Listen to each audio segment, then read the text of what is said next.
Feminine and Masculine Energy, chapter of the second book, Zen Sport.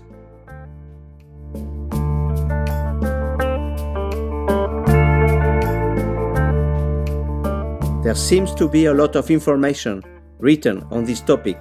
However, I wanted to share another level of consciousness between both genders, which is difficult to perceive from our primitive minds if we don't observe its existence from a higher level of knowledge.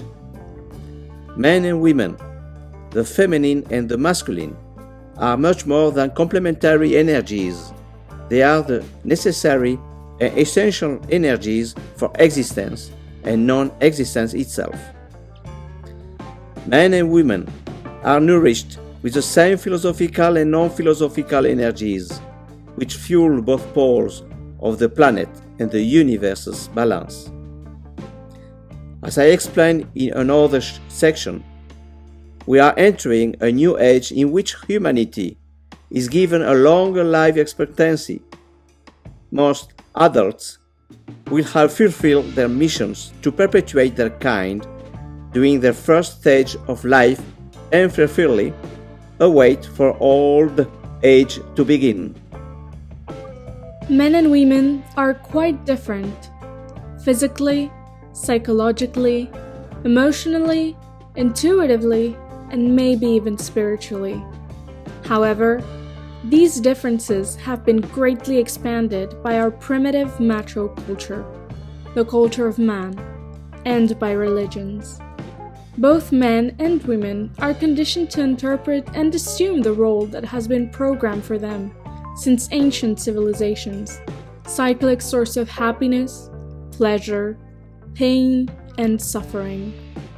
This powerful mechanism for procreation to prevent the extinction of our species, that is the same for any other animal, from the most common cockroach to the most advanced human, is still a direct or indirect source of aggressiveness and pain. Nowadays, the survival of humanity will be in danger due to environmental hazards and our warlike selfishness, if we continue this primitive instinct without undertaking the necessary changes that humankind requires. The planet is increasingly overpopulated and contaminated, and therefore, nature is paying dearly. We are a part of nature. Physical or artistic activities, non-commercial, allow both men and women to learn how to discover and enjoy another level of conscience. The aforesaid level is just sharing and enjoying creative energy, which requires both feminine and masculine aspects, beyond intimacy and mechanisms of procreation. This level of consciousness makes both men and women feel each other's inspiring harmony, without any primary intention. During this phase, working on sporting and active meditation is important, to learn how to dissociate from the animal trap. I don't mean to say this new level of conscience will replace the intimacy of a couple, but it opens the door to a greater enjoyment outside of the bedroom. More freedom and clearer thoughts to allow us to walk away from unnecessary suffering and prevent losing vital energy in looping distractions. This level of consciousness also increases our sensitiveness in intimate relationships, allowing couples to reach a superior and conciliatory pleasure. The simple presence of both energies can create a sensation of plenitude and expansion, if both parties are above the primitive level, without nullifying it.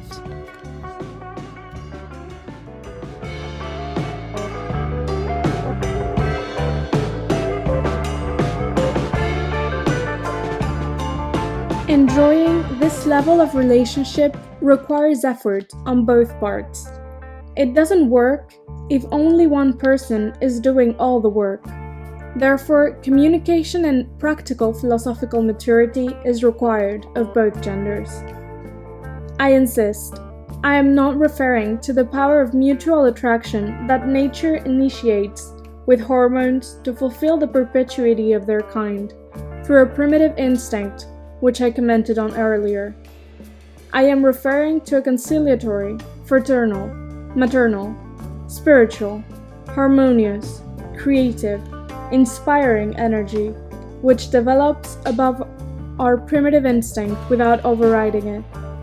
This energy lets human beings enjoy an immense freedom by allowing them not to depend on the libido to be with the opposite gender, without any other intention than sharing and growing harmoniously.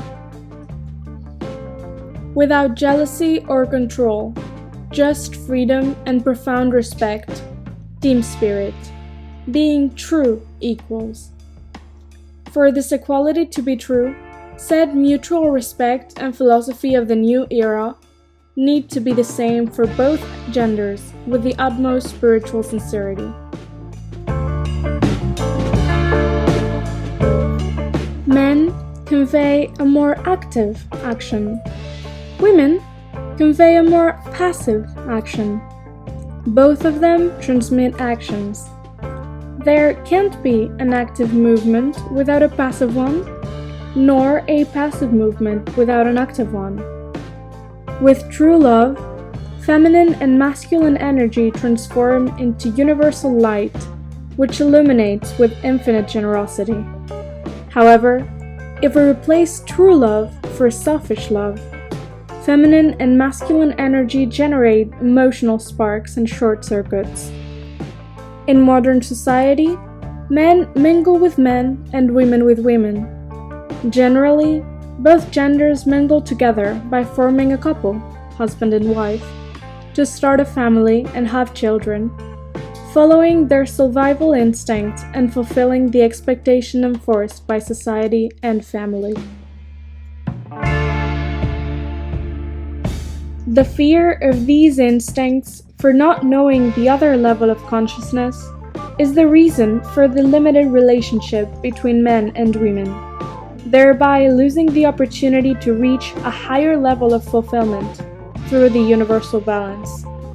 Life, the universe, hope for more from the masculine and feminine relationship. It is said that women don't think in the same way as men, but they feel the same as any being. We are used to form relationships from the mind, from the thoughts, but the art of mingling harmoniously between people, in particular between a man and a woman, comes from the sincere feeling. I'm aware that awakening this knowledge in today's adults is difficult, but it is possible. Children are born with a higher conscience. Let's not silence this natural wisdom with obsolete values. It's difficult, but humanity would only achieve stability by harmonizing both energies to unite and not divide. Feminine and masculine energy is a characteristic of any sexual orientation. The physical appearance is not always a sincere reflection of the energy, masculine or feminine, which sustains it. Nature expresses itself in all possible forms of union. Sincerity and acceptation of oneself and tolerance of others is the only way to avoid suffering.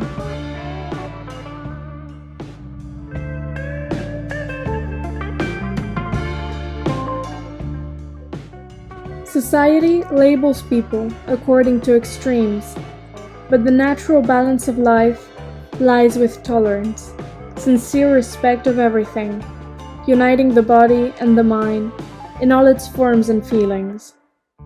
The creative enjoyment and healing experience of the fusion of both energies does not belong only to the married couple, but also on embracing sincerely without intentions, and sharing solemn moments with a friend, with a stranger, with a companion, with nature.